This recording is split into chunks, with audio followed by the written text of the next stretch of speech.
Hi there, guys. It's Robert, an ambassador for Christ. And as you know, where I go, the kingdom goes. Remember, as usual, eat the fish and spit out the bones. For some things you may agree with and some things you may not. It's the usual stuff.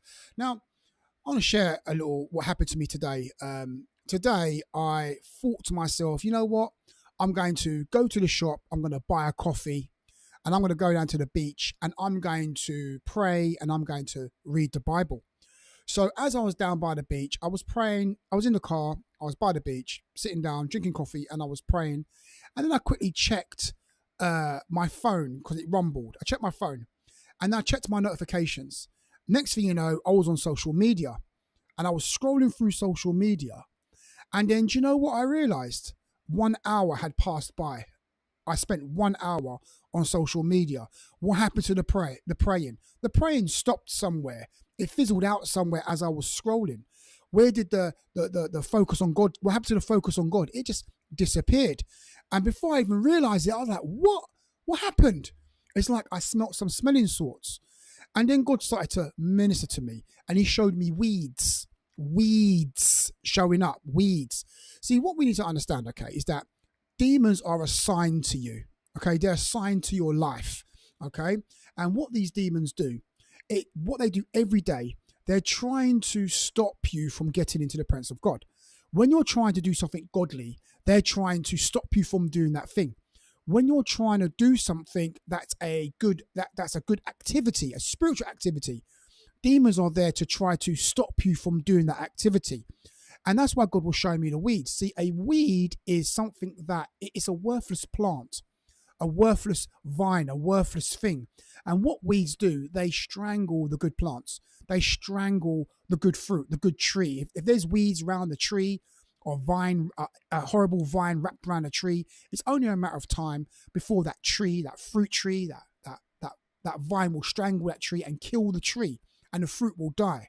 So these are what demons do. They're weeds. And what they do, they try to gain influence in your life by your actions. Okay. So when you are doing things that's got nothing to do with God, you're doing a worthless action, a mindless action, something that has no significance whatsoever.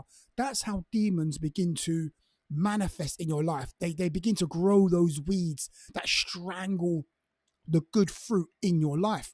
You see, having a relationship with God is a good thing, but demons are there every single day to try to strangle that relationship, try to sever that you from God, try to bring rottenness to that relationship that you have with God, trying to decay it.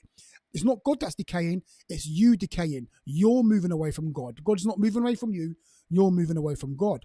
So it's like weeds is like a W. Weeds, W stands for like worthlessness, worthless actions. When you are doing mindless scrolling, mindless entertainment, watching things and hours of gaming, it's worthless at the end of the day. It doesn't grow you spiritually. It's going to bring death. It's like, and there's another word, E. I'm doing a little bit of acronym here off the top of my head. E is for enslaving. Okay, demons are there to enslave you through things that you do, mindless activities, mindless things. It brings in, it's worthless and it enslaves you. And then you, even with addictions, things like addictions to lust and greed, and you have all these unhealthy desires, they enslave you and degrade and bring you down. Got to move away from that. That's W-E. Another E is eroding. Them demons want to erode your life away. They want to erode your relationship.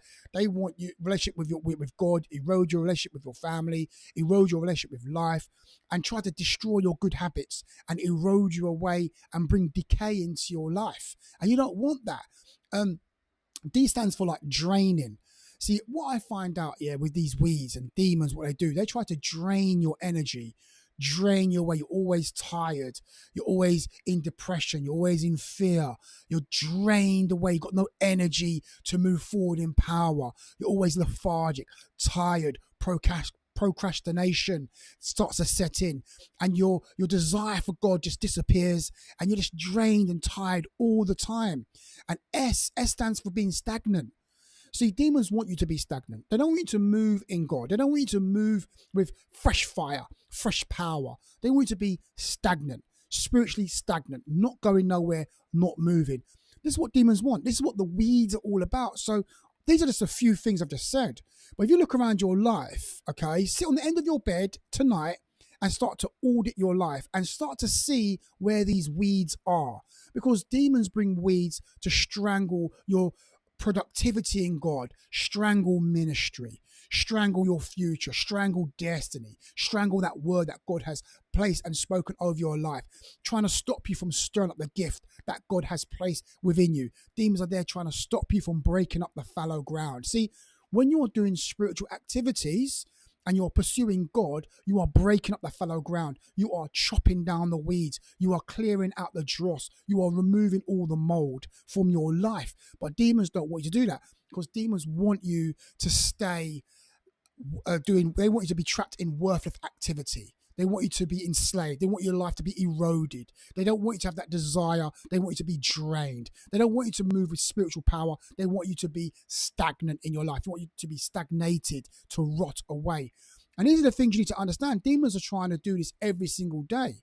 But when you're in the word and you're in prayer and you're chasing after God, it keeps the weeds at bay. It keeps the weeds out of your Garden of Eden, because we've all been given a Garden of Eden to cultivate, to work in, to bring forth fruit in our own personal Eden that God has given to us. But demons will try to bring weeds into your personal Garden of Eden, where all your lovely fruit trees and blessings are, and they try to strangle those blessings, try to tear down those things, so that you can't enjoy the good fruit that your Garden of Eden is supposed to be given to you in your life. See, a lot of us, we have our own personal Garden of Eden, and you're not enjoying the fruits from that Garden of Eden, because your Garden of Eden is just a field of mud, and there's nothing there. It's full of weeds. It's overgrown. So you need to be tearing that stuff out. All that overgrownness, all that mud that's inside your Garden of Eden, you need to be getting rid of all of that, and you need to be planting good seed to get the good fruit again. And you do that through doing spiritual activities. When you're reading the Bible, you are sowing fresh seed in your personal Garden of Eden.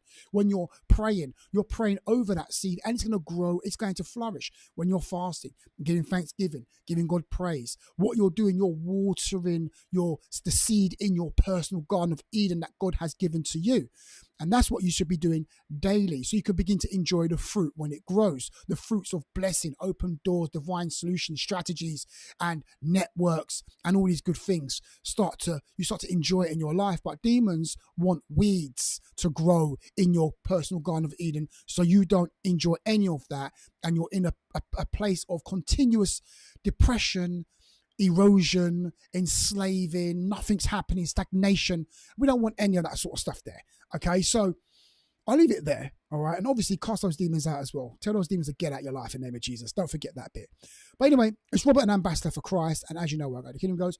I shall see you guys on next video. Have a great rest of your day and week.